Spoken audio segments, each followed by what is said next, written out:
Government Order of the Day number 4. Veterans Support Bill, third reading.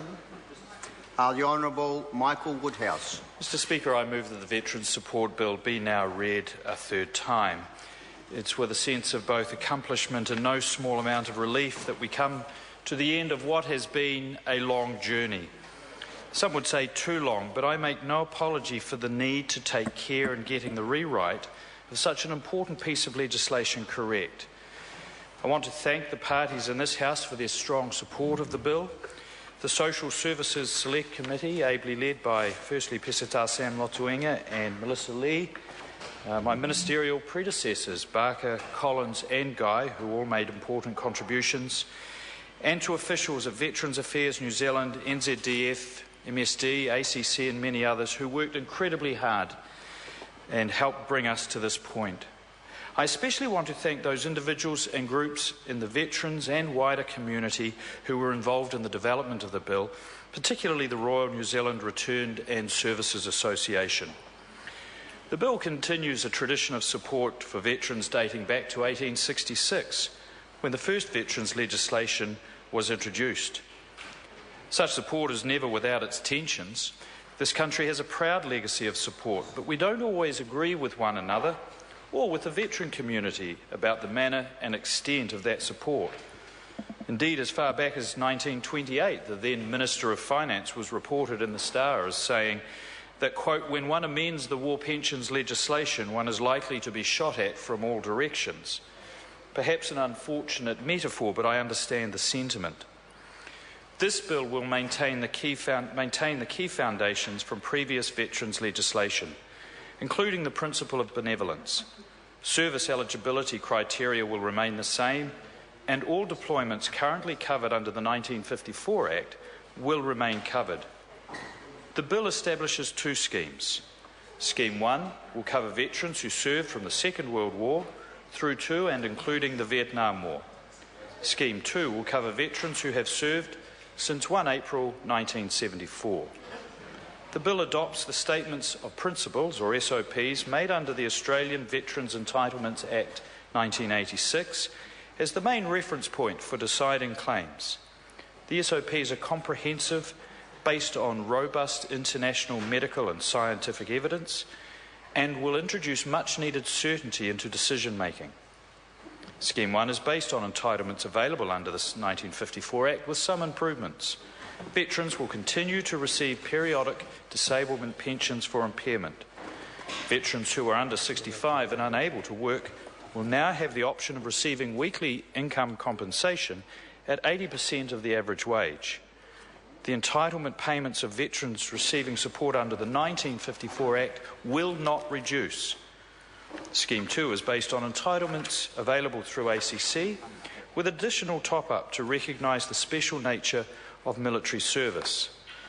The bill also includes common entitlements that can be available to veterans under both schemes.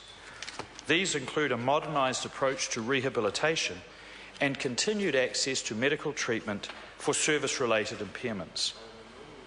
A key change in the new legislation is that the veterans' pension will be made available to all veterans aged over 65 with qualifying service. This will enable an extra 16,000 veterans to access additional support over and above that provided to other New Zealanders who have reached superannuation age, in recognition of the sacrifice veterans have made in service to New Zealand. Extending the veterans' pension to all veterans with qualifying operational service and tailoring the subsequent entitlements to the veterans' varying level of impairment provides the legislation the flexibility to better recognise the impact which service-related impairment has on the lives of veterans of operational service. Now, quite a large amount of time was spent in the Committee of the Whole on the recommendation of the Law Commission around the extension of a lump sum paid on the death of some veterans to all veterans. Now, I don't wish to relitigate that debate, except to remind the House that the Law Commission admitted its recommendations were not costed. I'm satisfied the final $60 million package of improvements was generous to our veterans in the circumstances.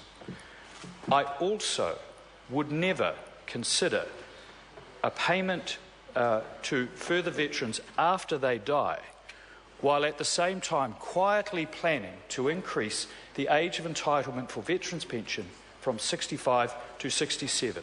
I would not do that. My party would not do that. I also want to acknowledge the Maori Party and the United Future Party for their valuable assistance in improving the entitlements framework. It is fitting that this third reading is before the House today, given the milestones that bookend its passing. Yesterday marked 100 years since Austria-Hungary declared war on Serbia, marking the commencement of hostilities, and next Monday marks the 100th anniversary of the start of New Zealand's involvement in the First World War, a war that became known as the Great War. And Mr. Speaker, if there was ever a literary contradiction, it is in the description of war as great. Some members debating this bill have remarked on the futility of war, the cost paid by the participants, their families and descendants, and the caution against glorifying war and war service.